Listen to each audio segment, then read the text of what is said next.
Thank you very much indeed. What a terrific presentation. Now, I have to tell you that there are 2 live fellowship opportunities in the library. So if you know of somebody, or are indeed someone yourself, who wants to take advantage of this fabulous opportunity, then do go and have a look.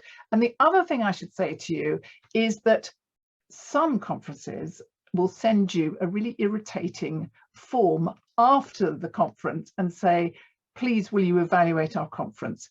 We're not going to do that to you. We're going to make it super easy. After each presentation, you will find a very, very quick evaluation thing that will take you 2 seconds to do.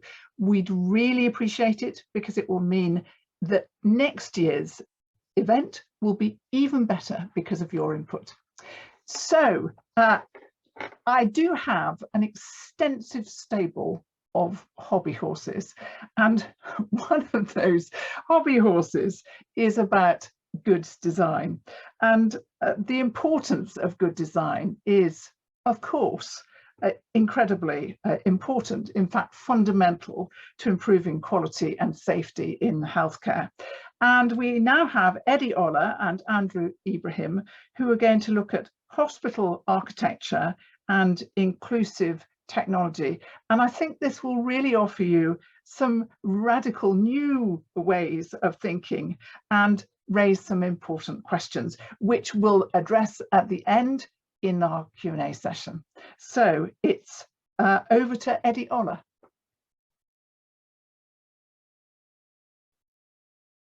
Hello and welcome. Thank you for inviting me today to talk about my lived experience in relation to designing technology for inclusion. I want to just start by reflecting on an incident or an episode that I remember today, like it was yesterday.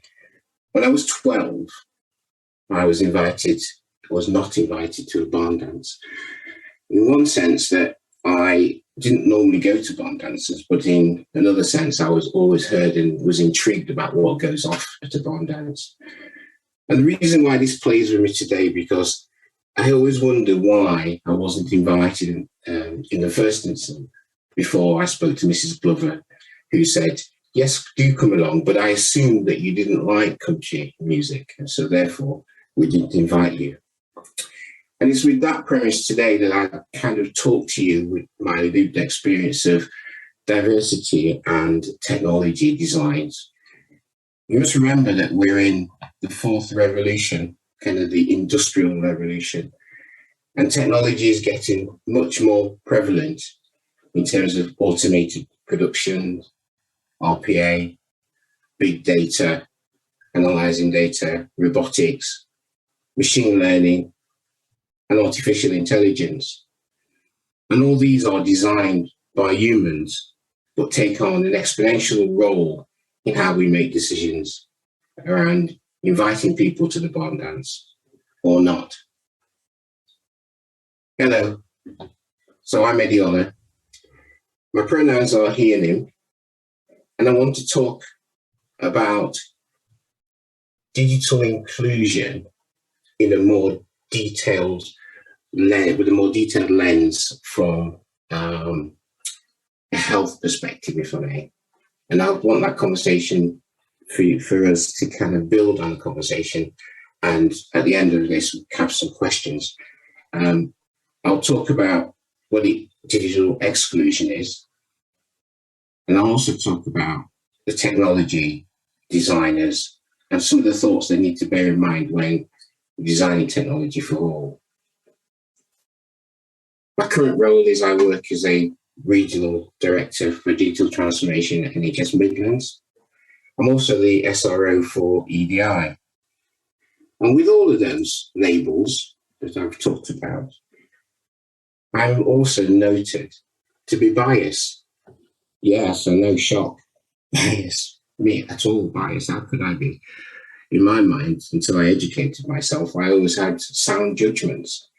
But as a black, cisgender male, right-handed, and probably edging towards my middle ages, getting older, let's put it that way, I realized that, sometimes when we look at diversity, we're looking at it from a lens of the disease and not the symptoms, or the symptoms and not disease. And I think sometimes, the complexity of that particular statement plays out in a lot of the technology that we're currently using in the fourth industrial revolution. So what do I mean? So take my story, a 12-year story. I spoke to Mrs. Glover, and she, the elements of not inviting me never crossed her mind in terms of her own biases, but also the impact that would have on it. So the next time there was a bar dance, I was the first on the list. That was fantastic. I had a great good hoedown, and it was particularly enjoyed it myself. It was different. But Mrs. Glover felt that at that point she'd really done her diversity bit, and that was right. But in reality, there was more to consider, because I think the first thing to feel included in the definition of inclusion would have been to have asked me to the dance in the first place. So there was still that nagging thought in the back of my head as to why she didn't invite me to dance. And I think I used that analogy for some of the things that may be missing in the context of web designs and apps that are developed, or technologies in this sense. So I think there's something about, it's okay to invite people to the dance, but the most important bit is when they get there, the inclusion, which is ask them to dance when they're there. And I think building on this, there's an element that always plays on in my current working life, which is the equity bit. So how do you, when you've invited somebody to the barn dance and you've asked them to dance and they're dancing away, how do you think about the things about what music you play, and also how they get there if they can't easily get access to the barn dance, or if they need any reasonable adjustments when they are there. And that's what equity is. So if I could sum up what my understanding of inclusion is it's about making sure you have a diverse range of actions that you take when you're designing technology for people. It's about thinking from a lens of race, gender, age, education, geography, and also, from a personal perspective, understand your own biases when you're designing as well. So there's lots of things that, as we just talked about there, there's lots of complexities in designing technology for inclusion. So let's just continue to explore digital exclusion. What's it like to feel? What's it like to be on the receiving end of being excluded from those technologies? And that's where the equity discussion comes in, about making the reasonable adjustments. So what we know, recent survey looking at digital exclusion, particularly in health, identified that there were 4 key areas that individuals need in order to access technologies that support their healthcare in this particular instance. So one of them is access to the internet. So how do you ensure that the assumptions are made that you've got access to the internet, or via 3G technology, etc. The second one is, do you have skills, the ability to use the internet and online services to navigate around? And is your user interface simple enough and intuitive enough to use? If you look at the age barriers or age context in that, there's lots of assumptions that made that elderly people sometimes do not and cannot access technologies or utilize it. But actually, as we improved, long, there's quite a big uptake in technology. Do they have the confidence to navigate as well? So sometimes it can be daunting looking at technology, and also the motivation. So access and confidence are the things that we should build on and discuss a little bit more, because when you design digital products, I think you want to design them so it's easy and build confidence as people navigate the way through, but also raising the awareness of the protected characteristics of the individuals you use. So in one context, you want to design for all, but actually you also want to pay attention to the particular needs of the individuals that are using the technology. So let's have a look at kind of a bit more detail. So a recent survey by the Good Things Foundation found that 90% of households have already got access to the internet. So that's a really good market that you can build on. But only 78% of the people would go online using their mobile device. So again, when you're rendering how you present your information back to users, there's an element of to think about what device they're using in order to access this. Is it a full-blown laptop or PC device, or is it a mobile device?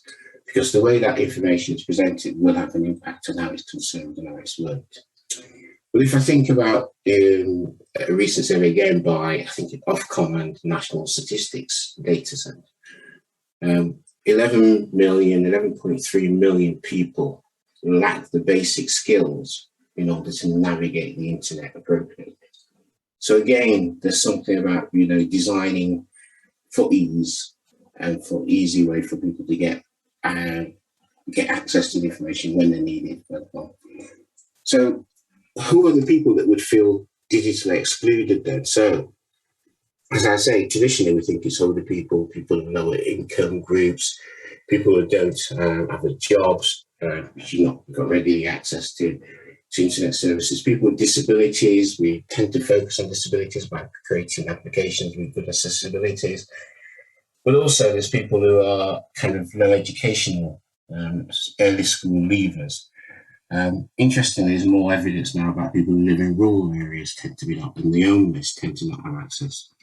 So when one's designing all the technologies that are required here, just using my lens as a perspective, as a black male, cisgender male who's right-handed, unconsciously, my development and my user-defined interface, if I don't think about the people that are beyond or outside my existing scope of my understanding and biases, will be steered towards that. So I think what I'm saying here is that, in one sense, assistive technology has a big role to play, but also the diversity, who you invite to creating that technology, the inclusion of, rather than design that technology for people, you design it with them is absolutely key in order to increase the health literacy and uptake of those individuals that are consuming, that are designing and also consuming. Because remember, we all start from the premise that we have some biases. So let me just go on and discuss a little bit about leadership in this role and a recent piece of work and survey that we've been doing to try and look at empowering our new product designers, in particular that are working websites and the NHS app, to ensure that in one sense we're delighted that people we're trying to get a diverse workforce in there. We're delighted that people from a diverse background are coming. But if you remember the actually asking people to dance scenario at the bar dance, we need to make sure they feel included in the process of the design that they're taking part in. So an example being, we really need to build on build a pragmatic approach to the design of our NHS apps and websites, so that people from different ethnic groups, people with different disabilities, people with different ages, people from different geographical locations with different bandwidth speeds are able to consume the health data as and when is needed. So I'm kind of going to really just then say, so what would I say if I was talking to a group of professionals who were designing technology, particularly in this fourth industrial revolution, like artificial intelligence, robotics, utilizing big data, that you can take away today and reflect on in the way in which we would ensure that we are not excluding various members of the population. So there are four things. Let me conclude with these four things. So the first one is, I think, value pragmatism. So there's quite a lot of evidence now that organisations and teams who work well together deliver better outcomes. Tackling digital inequalities, for example, and bringing policy to life, i.e. bringing the way in which you want consumers to consume your services to life that's been co-created with them, has to be the way forward. Thinking about the impact of, diversity, inclusion and equity of all new products is key. I think the second thing I would say is listen and act. Don't just invest in listening to just underrepresented groups or certain parts of the community. Because as I said earlier, remember, I might be a black male, cisgender male who's right-handed. But what about my equivalent who's left-handed? What about my equivalent who's white? What about my equivalent who's from also a trans community? So all those particular aspects really matter.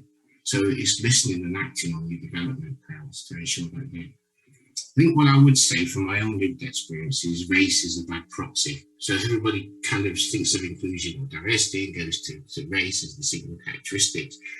And I think, it's a bad proxy to use because intersectionality is the way in which data can hide some biases if we avoid or if we assume that all communities are homogeneous. So we need to really focus on ensuring that we bring the inclusion into it. And that leads me to the final point, really, where I'd like to say that inclusion is a behaviour and a continuous behaviour and not just a single act. So an example where, it's really important is to ensure that you demonstrate inclusion as a behaviour in all of the things. So the gaps between what leaders are saying and expressing in your team or how you're designing things and the missions and the programs that you want to deliver needs to be continually examined and the discrepancies removed so that all of the time you're designing for all of the population, if that's at all possible. I mean, that's a tall order, I have to say. So with that, I'll leave you with those 4 takeaways to reflect on how one should be thinking of designing for inclusion, especially in terms of the technology sense, and say to you, I'm very happy to be invited to the Born Dance today, and I look forward to taking your questions. Thank you very much. Eddie Oliver, that was terrific, and I'll be a dance partner anytime, except I have to tell you that I was banned from barn dances because I kicked so many people dancing that they really wouldn't have me again. But I think that inclusion as a behaviour is a really important takeaway from that. Thank you so much. Let's now move on to Andrew Ibrahim, talking about architecture. Well, good afternoon, evening. It's great to be a part of this event at this space annual meeting. My name is Andrew Ibrahim. I'm an assistant professor of surgery, architecture, and urban planning. Probably don't see that combination too often. And I'm excited to sort of talk to you about a vision for how we might get toward better hospital design and looking at one of my heroes, Ernest Codman, from quality improvement and some of the lessons that he has for us that may give us a path forward. In my disclosures, I do have 2 there. One is being an editor at a journal. And second, I do work in an architecture firm, so I'm involved in real world practice, but none of the work I'll discuss today actually reflects anything from the firm. So I live in 3 different worlds. I'm a board certified general surgeon. I spend every Monday in the operating room, every Tuesday in clinic, and every 5th week I'm on call all week for emergency general surgery. So I certainly live in the front line of being in the hospital. I'm a formally trained health services researcher. I did my master's degree in health services research and currently co-direct the Center for Healthcare Outcomes and Policy, which is one of the largest health services research groups in the country. And before I did all that, of course, I studied architecture, of course. And I did my foundation coursework at the Bartlett there in London, and have spent time since with the American Institute of Architects nationally in some of their health and design committees. And then most recently as the chief medical officer of a global design firm. So I have 3 really different perspectives that sort of bring this all together, and I'll try to integrate all of them to this topic. I have a few goals for the next few minutes to sort of think about for us as a group. One is just to give a little bit of context for quality improvement, both from an architecture and surgery perspective, and think about when did we start thinking about these things and where are they now? I want to give you a little bit of an idea of where the evidence is now for designing better hospitals and where those limitations are that I think we could tackle head on. And then finally, hopefully leave you with something to be optimistic about what I think is a reasonable pathway forward and how we might think about leveraging novel methods and incentives that may move us towards distinctly different and better hospital design. So it's good to be with quality people. I mean that a little bit as a joke, but also just to recognize that I have taken for granted that the quality improvement frameworks that are probably so normative at this institute and for many of the people that are stakeholders is not commonplace everywhere. And so the ability to be in a group of people where quality improvement is an expectation and normative is really great and actually makes this conversation a lot easier. So let me tell you a little bit about my surgical hero, Ernest Codman.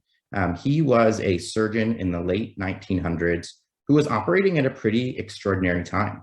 Ether had just been discovered, so you could actually have patients asleep while you wanted to operate on them. Advanced imaging, or the X-ray, had just been brought over from Europe. And there was this flurry of surgeons who said, oh my goodness, we could do anything. We could do any operation with all these technologies enabling us.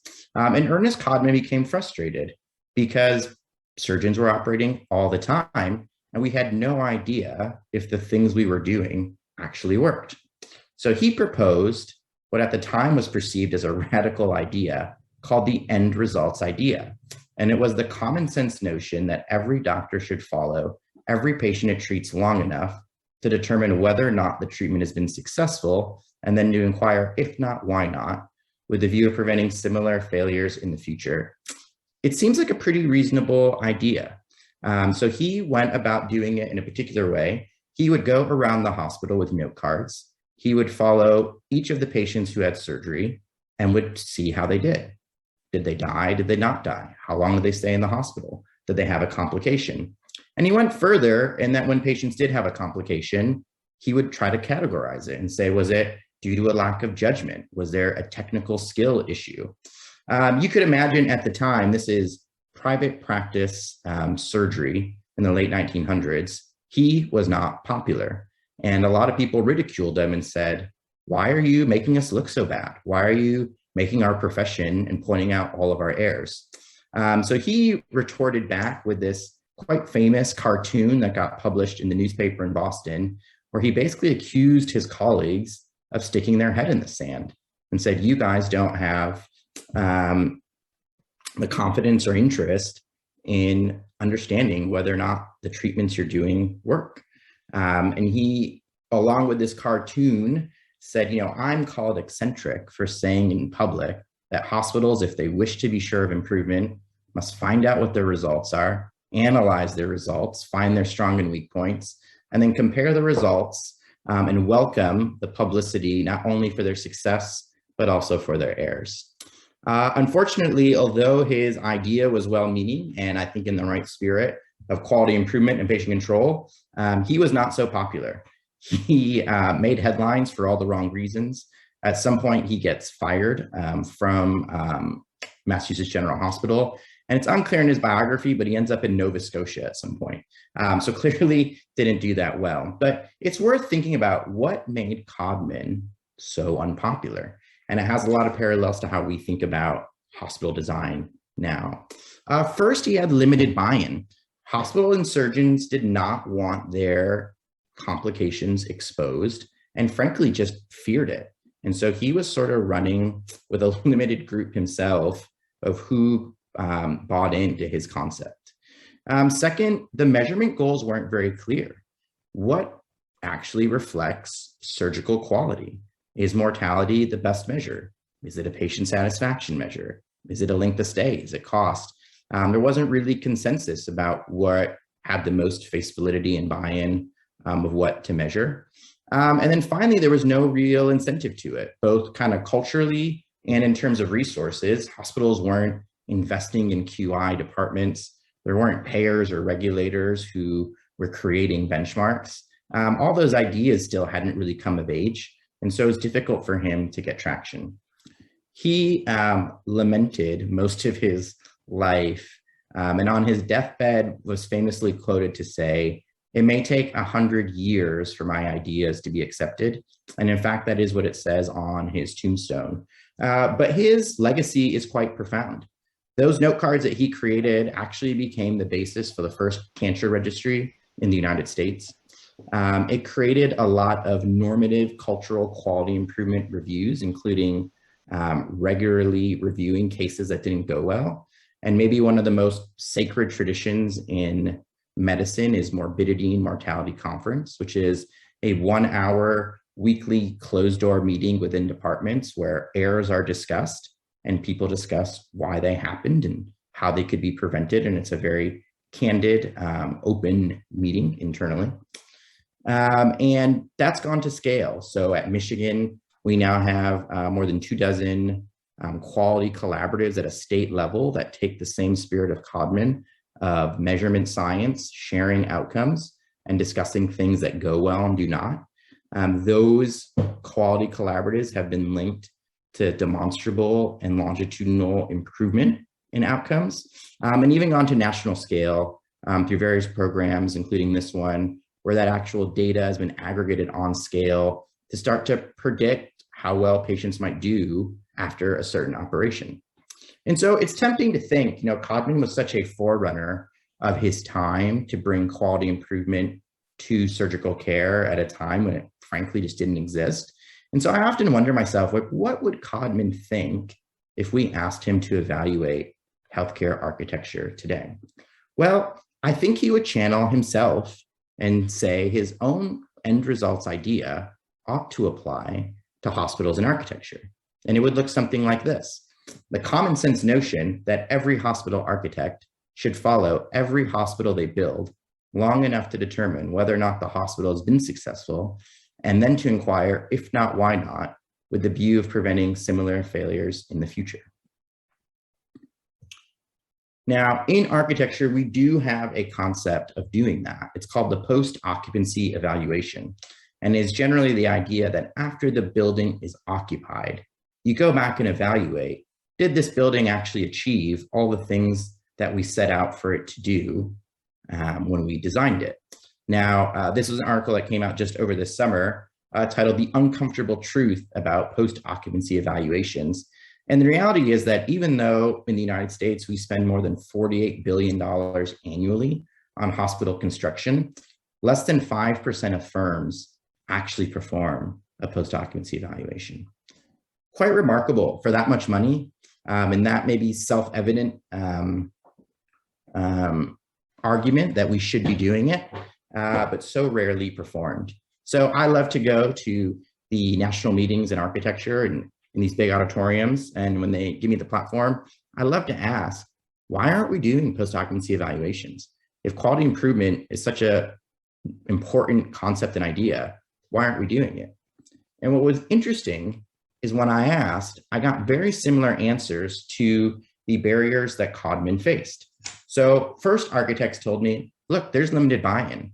Architects don't want to be exposed for having competence gaps in the way the design was done. And frankly, clients don't want to hear 1 or 2 years after the building's opened, the hospital's opened, that, hey, there's another few $1 million of work that needs to be done.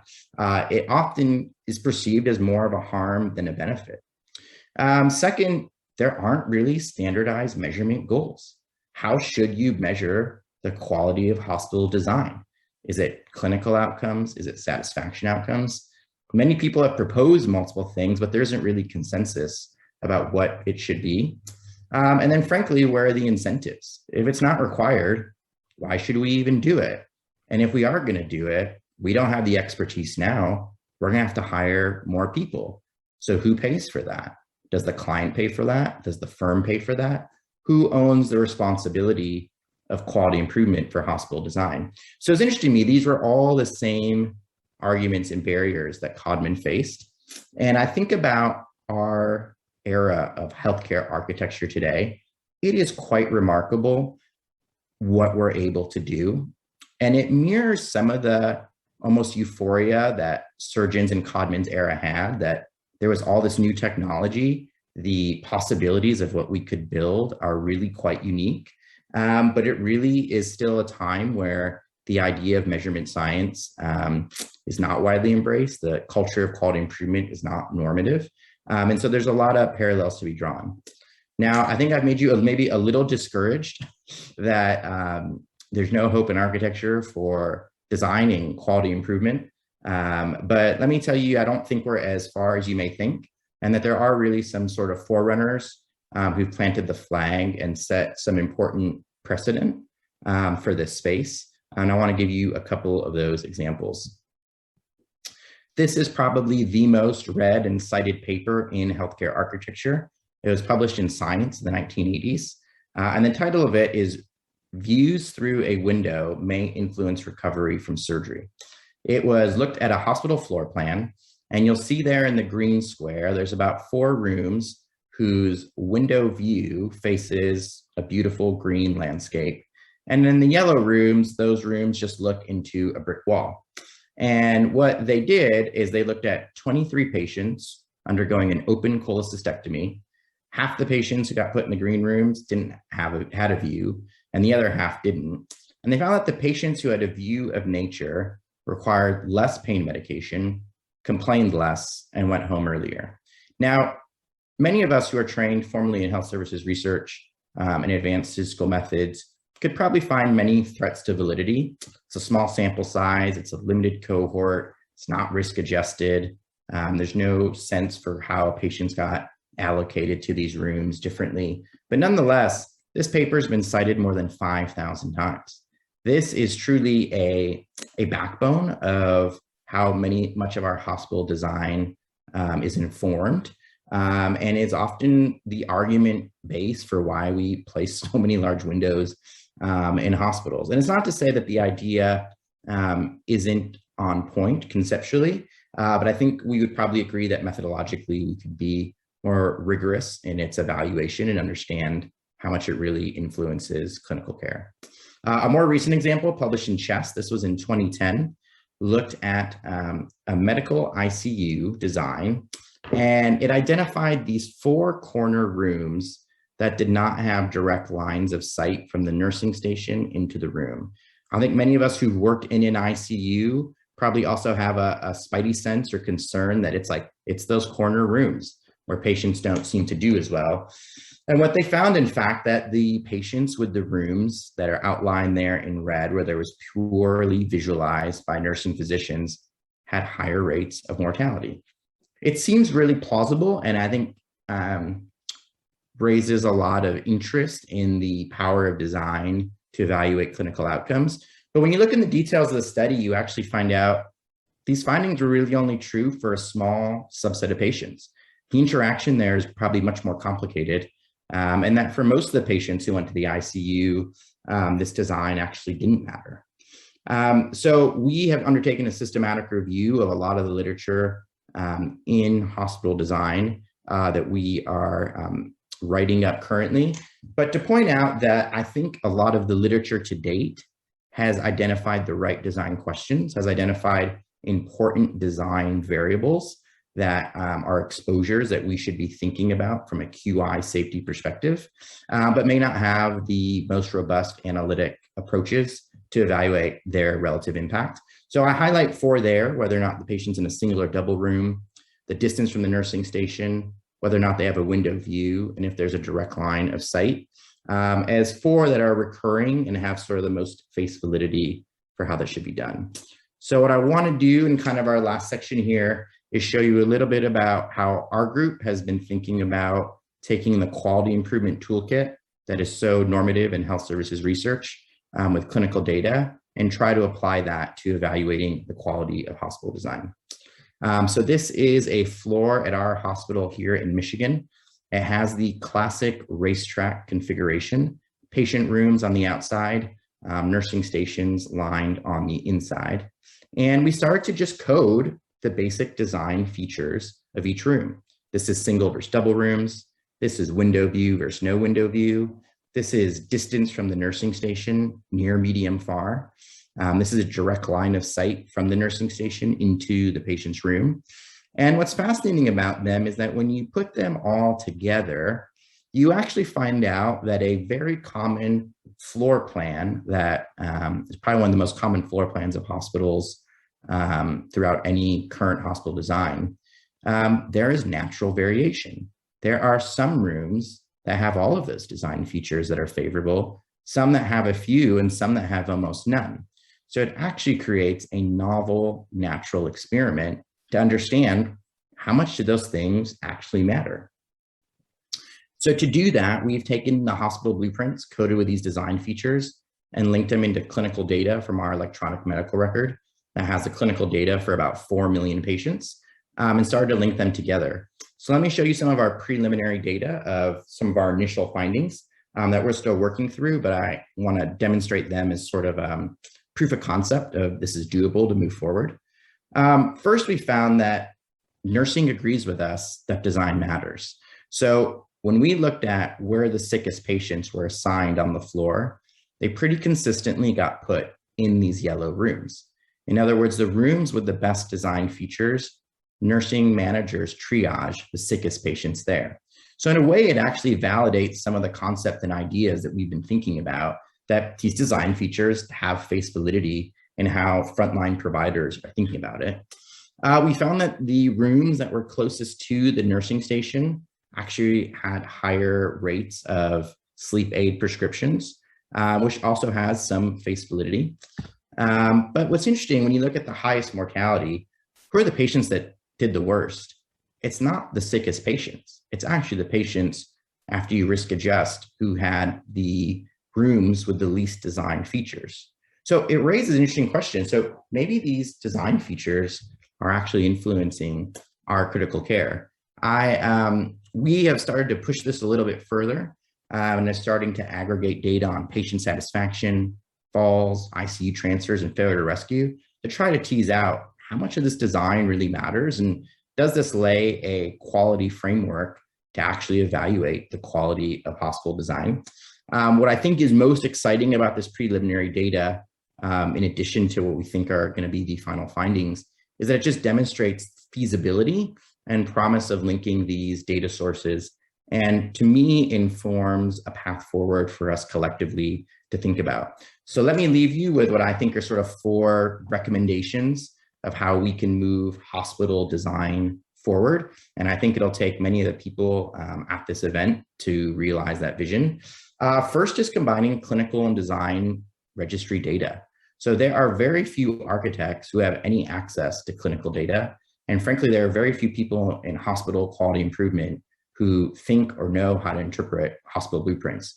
And the ability to start creating combined registries where those are linked would be an enormous step forward to start asking some of these important questions. Next is standardized measures. I would love if in our lifetime, we saw a post-occupancy evaluation that was full of objective data that we could universally accept and apply in a similar way that we do with readmission rates or any of our other clinical quality measures that we think about. Could we have those for design in a way that evaluates hospital design that's universally accepted and applied? Third, we certainly need more cross-training. There's no question that healthcare could benefit from knowing more about hospital design. And those of us in architecture could certainly benefit from quality improvement methods and techniques. There are very few or none architecture schools or firms who have the ability to do rigorous quantitative analytics. So even if you provided them with the data, they may or may not know how to do a hierarchical model or risk adjust or an instrumental variable analysis to try to account for the ways we might measure this data appropriately. And then finally, we are not quite there yet, but I think we could be in terms of normalizing quality improvement for hospital design. And I think there's probably 2 ways that could realistically happen. One is to create financial incentives around it. Similar to the other pay for performance schemes we've tried in clinical data, could we actually do that for hospital design?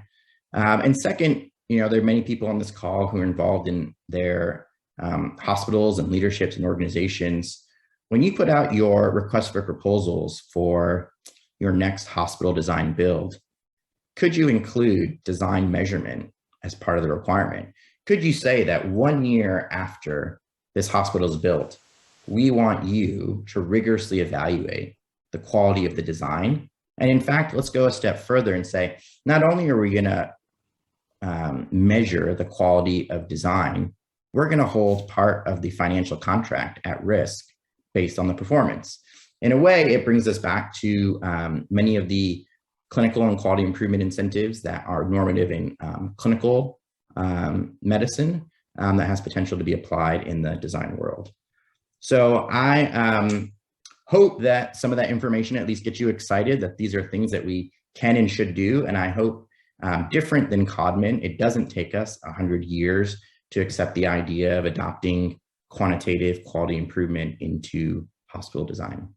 There are many people to thank on my team that have really moved a lot of this work forward, and many of them are pictured there. And with that, I will say thank you from the University of Michigan here in our football stadium. Hopefully, if any of you do make your way to the States, I'll get a chance to take you to a game post-COVID. And with that, I will stop and be available for questions. And if you don't get a chance to ask your question during this session, please feel free to reach out by email, and it'd be great to talk to you more about this. Well, two absolutely cracking talks there. So many questions for both of you, and actually a flood of questions coming in. Eddie, Olla, I'm going to start with you because I wonder if there is a really good example of an exemplary design process that we can all learn from, that's inclusive design at its very best. Yeah, thank you, Vivian. Great to be here. That's a great question because I guess by virtue of saying a good example, it means that they've cracked probably some of the complexities and the problems they do. So I would suggest that working towards is a better approach to say, is it good? But a lot of the people have been working towards this. And I would point people to our NHS digital website. We've done a program of work that took about a year's worth of research looking into what we described as widening participation. And the key points there is about people participating in their own healthcare and getting access to online information that would make a difference. So that's a good piece of research that really pulls together, I think, the key three elements that you probably need to make an exemplar type of inclusion program, which is the digital skills of the users, the connectivity that is required in order to make that work, and then the design itself, where your product designers are designing for accessibility, for disabled, for different right and left thinkers, where the screen looks, all those kind of assistive technologies that make it work. Bringing those three elements together probably make a good design program for inclusion. But I would really point, this is work in progress. We've got to get this right. And as I was referring to earlier, it starts from within. The inclusion bit is about a continuous behavior that makes one think about the different characteristics for the population we serve. And Eddie, did it strike you when you were listening to Andrew's presentation that actually there's a lot to be done on inclusion in the design of hospitals, because the interfaces are so often digital in hospitals? It did. I absolutely did note, and there was some paradigms actually there that I kind of would kind of draw out. So the parallels to the paradigms of inclusion in an acute sector is that when the patient is unwell, they're often less communicative about their kind of needs or interactions. So by the time they get into the hospital, what I noticed from Andrew's presentation is if we design for inclusion really early on, we take into account the lack of verbalization that those patients might not give, like the example he gave with the window. And I think if we do that much more in the way we provide quality healthcare, then obviously the outcomes will get better as well. And there's really some good evidence for that being drawn up about, interaction between physical and mental health in terms of making people well. So yeah, I did see some really good parallels with acute and probably preventative design care that we could do. Andrew, Ibrahim, are patients and users included often in hospital design? I think they are, and I think what classically happens is early on in a project, very well-meaning and intentioned, the clinicians come, the patients come, and I think what is maybe lost is there's maybe a dozen more really important stakeholders who also need to weigh in on that design. The city code person, the engineers for infrastructure. And what ends up happening is over time, the design changes so much to meet many of these requirements that by the time you re-engage the patients or the clinicians from the beginning, they said, this isn't the design I came up with. Who chose this idea? And it can be a little alienating and frankly, even frustrating. Like, why did I spend so much time out of the operating theater, away from my family to give you all these ideas and we couldn't execute on them? And so I think one of the logistical challenges, many of these hospital builds take years, and being able to longitudinally engage clinical providers and patients has been more of a practical problem that I think if they could reinsert themselves every couple of weeks, every month, when a design change was made to sort of push back to what their priorities were, I think we could stay a lot closer to the original intent. And at least with digital, you've got the opportunity to, say this hasn't worked and redo it. But with hospitals, once it's built, it's built. There's no going back, and they last a long time. So I can absolutely understand why these, post-occupancy evaluations are not popular items on either architectural or indeed health systems wish lists.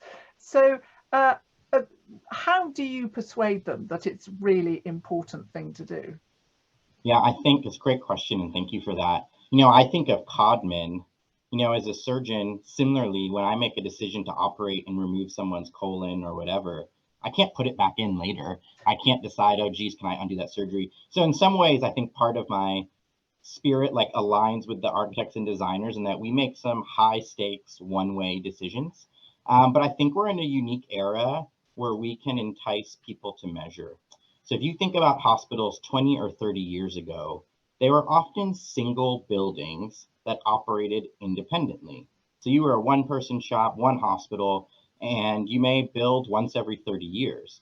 The reality for many hospital systems now is they may be 10 or 12 hospitals that are joined together. And frankly, in the next 10 years, that health system may have 2 or 3 large hospital infrastructure projects. So because hospital systems have actually gotten to scale, there's actually a real quality and financial incentive to say, hey, let's figure it out on these first 2, because we know 3 years from now, we have 2 more that we need to tackle. So I'm cautiously optimistic that the growth of health systems has actually created a business case for quality improvement in hospital design. And are we able to anticipate the future more? Because, that's been a big issue. I mean, think about oxygen during COVID times. We've discovered that actually the oxygen systems that we have in hospitals are absolutely not fit for purpose, and that's part of it, part of its architecture. Yeah, I think it mirrors, the technology parallels are fascinating. When I think about wanting to watch a movie 10 years ago, you would go spend 30 quid to buy a movie. You'd watch it once and you're like, what the heck do I do with that now? No one does that now. You stream into a subscription service, and every month you have access to whatever the latest thing is. And I wonder if there's a way to do that with hospital design in a way that makes it more malleable. Like, I'm not building this building to stand exactly how it is for 100 years.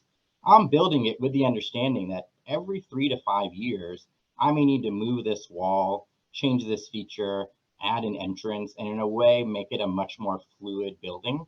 I think it makes people uncomfortable about the idea that you're always doing construction. But the reality is our needs evolve so fast. I would be suspicious of anyone who knows what we need 10 years from now. But I love the idea of building in a way that we can rapidly modify sort of on the fly.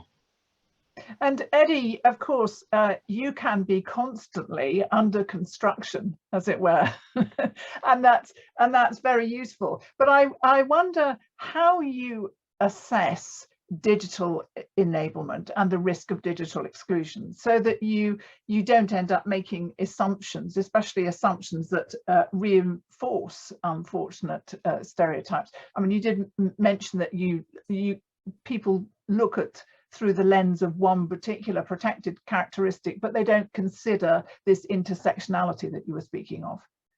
Yes, thank you, Irene. That's a great question. I've also got an opportunity as well that I share with Andrew on this, which is this idea of virtual wards. So there's no physical building at all, and that we can construct that. Although I doubt you'd be able to do a cholecystectomy or an appendectomy at home without the appropriate equipment, but that day may well come. So yeah, it's a great question. I think that from the perspective of those from an inclusion, when you're designing solutions, one of the things that I always ask colleagues to look for is, how do you bring the diversity into the design process right at the beginning? So rather than design for, there's an element of designing with, and to make that assumption that somebody wants to consume something needs to be something that is a conscious decision, for example, like choice, that is made. So in my world, one of the things that we're really looking at is rather than being so paternalistic to patients, we ask them to consider how they'd like to consume their healthcare, but also not everything on that assumption can be provided in a digital format. So we have to make sure then, once you've made that choice, that there are those range of services, whether some that are digital or some that are kind of physical, that are made available to the patients. So I would think that the bit that would drive and make us pay attention to some of that intersectionality is that conversation with the patient or the citizen about how they interact with the healthcare system. But you both, in fact, made exactly the same point, but in different ways, about if you're asking people to be involved, so design with right from the start, then actually some of that design has to be reflected in the end product, because otherwise everybody feels that it's been a waste of their time. And I suspect it's slightly easier with digital, but even with hospitals, your problem is constantly, cost, or city regulatory authorities, or all sorts of other actors are coming in and mucking up the original thoughts. How do you prevent that happening? Andrew first. Sure. So let me say, there is often a single voice in the room who is neither architect nor engineer nor coder who can longitudinally influence the design, and it tends to be a philanthropist or a donor. So in many of these large-scale projects, there is a single person moving a lot of these specific ideas forward. So to say that, like, conceptually, we don't know how to accommodate a single voice longitudinally, we certainly do. We've just known how to do it when it's the philanthropist who's footing half the bill of the building. But there's no reason we shouldn't be able to create a model that creates an ownership of a broader cohort of people who get to have that powerful voice through the process. And so I think we have a template of how to do it from philanthropy, and should adopt it more broadly. Unfortunately, we don't have many philanthropists involved in the design of UK hospitals. But I've got one plea here from the audience. I wonder what it would take for hospitals to be designed so it was possible to have private conversations with patients' families and carers about deeply personal aspects of care, still often having my palliative care conversations in cupboards on a regular basis, unless the patient and I agree to enter the fiction that curtains are soundproof. Andrew, any solution? Yeah, no, it's a practical problem. I think a couple practical suggestions that may be helpful. I think one, if you have an interest in that space, get involved with your hospital leadership and say, look, I volunteer to go to the next 10 committee planning meetings and just make your voice heard. And honestly, I think most people on the design side are actually really excited to get constant engagement with frontline users. I think the reality is we have a hard time tracking down the surgeons. I mean, I've gone so far as to scrub into an operating theater just to get a surgeon's feedback on a design idea. Just because, I mean, so if there's interest to keep your design input, I think there's a way to do it. And I think a little more longitudinally, it would be nice to cross-train a little more explicitly. It would be nice for a quality improvement department to have a design person who has both sensibilities within them, whose job is to stay involved in the process throughout. So hopefully between a little bit of cross-training and getting people discretionary interest into it should help. So if you don't get invited to the party, invite yourself to the party is the answer. Exactly right. We've had two terrific presentations, very thought-provoking from both of you. Thank